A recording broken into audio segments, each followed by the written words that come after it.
Good afternoon everyone. तो आज हम एक इंटरनेशनल बॉडी को डिस्कस करेंगे जो मैक्सिमम हमें न्यूज़ में देखने को मिलती है। नाम है international criminal court.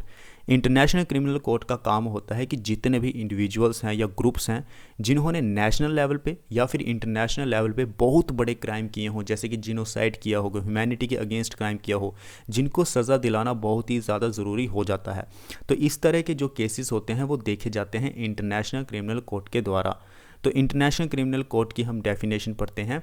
The international criminal court is an international tribunal established to prosecute individuals for the most serious international crimes including the genocide, crimes against humanity, war crimes and the crime of aggression. अब हम बात करते हैं इसकी establishment की कि इसे स्थापित कब किया गया था।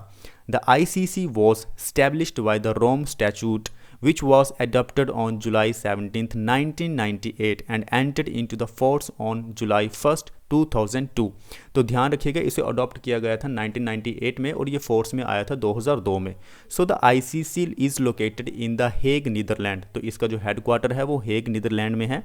तो ये बात होगी स्टैब्लिशमेंट की, इसको तो आपने बिल्कुल दिमाग में रखना है, काफ़ी इंपॉर्टेंट चीज़ ये बन जाती है।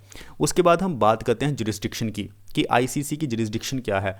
तो ICC जो है वो 4 ऑर्गन्स के बेस पे काम करता है, ठीक है। ICC की जुरिस्डिक्शन जो है वो इंडिविजुअल्स के ऊपर है, जो कि इंटरनेशनल क्राइम में हमें देखने को मिलते हैं, regardless of their official capacity और नेशनैलिटी।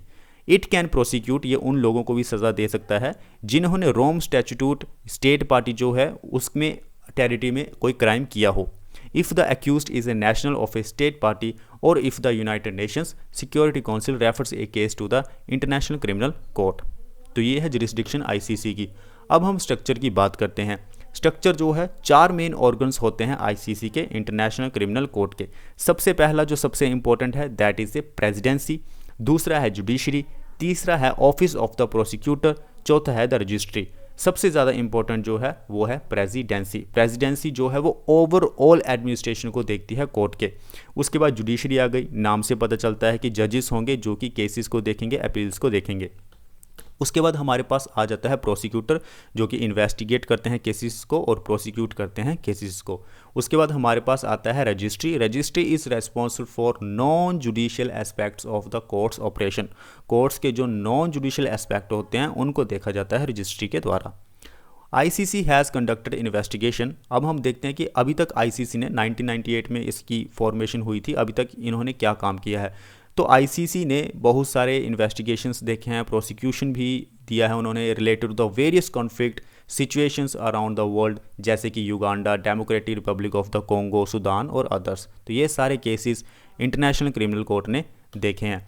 लेकिन इंटरनेशनल क्रिमिनल कोर्ट का एक क्रिटिसिज्म भी किया जाता है कि बहुत सारे देश ऐसे होते हैं जो कि इंटरनेशनल क्रिमिनल कोर्ट की बातों को नहीं मानते हैं। जो बड़े देश होते हैं वही वैसा करते हैं, वो इनकी बातें नहीं मानते हैं। जैसे कि यूनाइटेड स्टेट्स की हम बात करते हैं, उन्होंने रोम स्टैच्यूट को अभी तक रेटिफाई नहीं किया है, रिकॉग्नाइज नहीं किया है ICC की जुरिस्डिक्शन को ओवर द नेशनल्स।